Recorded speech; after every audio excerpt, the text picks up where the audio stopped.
Pada 30 Desember 2020 yang lalu, media sosial dihebohkan oleh postingan Dr. Tirta yang mengatakan bahwa terjadi pemalsuan hasil swab PCR yang salah satu dari ketiga pelaku tersebut dilakukan oleh seorang selebgram sekaligus YouTuber. Sebagai seorang aktivis dan relawan COVID-19, Dr. Tirta tidak tinggal diam dan langsung melaporkan hal tersebut ke Kabid Cybercrime Polda Metro Jaya. Dalam postingan Instagramnya, Dr. Tirta mengunggah beberapa bukti berupa story Instagram si pelaku berinisial MHA ini dengan username @hansdays yang memasarkan hasil swab PCR palsu tersebut seharga Rp650.000 dengan hanya bermodalkan KTP tanpa melakukan swab.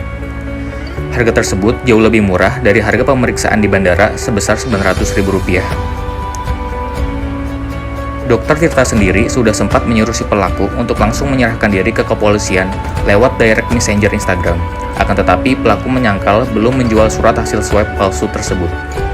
Sebagai faktornya yang berukuran kira-kira 0,15 mikron dan hampir meluluh lantakkan sistem kesehatan di Indonesia.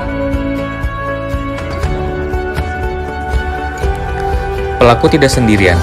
Dalam menjalankan aksinya, seorang selebgram dengan username Instagram Erlangs yang merupakan temannya sendiri turut ikut mempromosikan layanan ilegal tersebut lewat story Instagram pribadinya. Erlangs yang bernama asli Rangga ini merupakan selebgram dengan pengikut Instagram sebanyak 215.000 followers dan memiliki channel YouTube dengan subscriber sebanyak 800.000 sebelum akhirnya menutup akun YouTube pribadinya tidak lama sebelum ditangkap.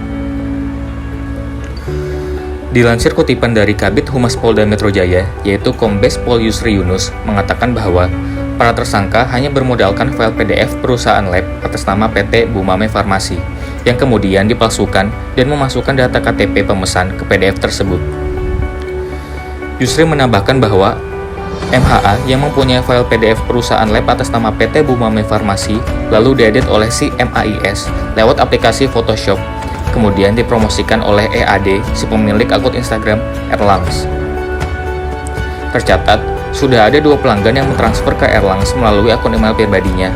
Akan tetapi, belum sampai 1 jam, story Instagram tersebut sudah terbaca oleh Dr. Tirta, yang kemudian ketahuan oleh PT Bumame Farmasi juga selaku perusahaan lab yang dipalsukan file PDF hasil swab PCR-nya, lalu melaporkan ke Polda Metro Jaya.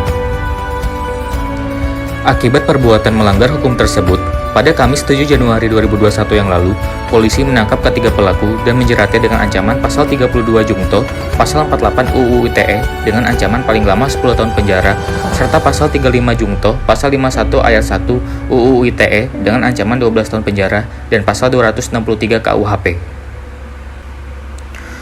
Menurut analisis kelompok kami, pemalsuan surat hasil swab PCR yang dilakukan oleh ketiga pelaku berinisial MHA, MAIS, dan EAD ini termasuk dalam penyalahgunaan arsip digital, dikarenakan rapid test swab PCR ini dapat dikategorikan arsip dalam bidang kesehatan, yang dimana surat tersebut harus mempunyai unsur autentik atau asli, sedangkan formatnya sendiri dikategorikan digital karena pembuatan hasil swab PCR palsu tersebut menggunakan file PDF yang diedit menggunakan aplikasi Photoshop, lalu dikirim melalui surat elektronik.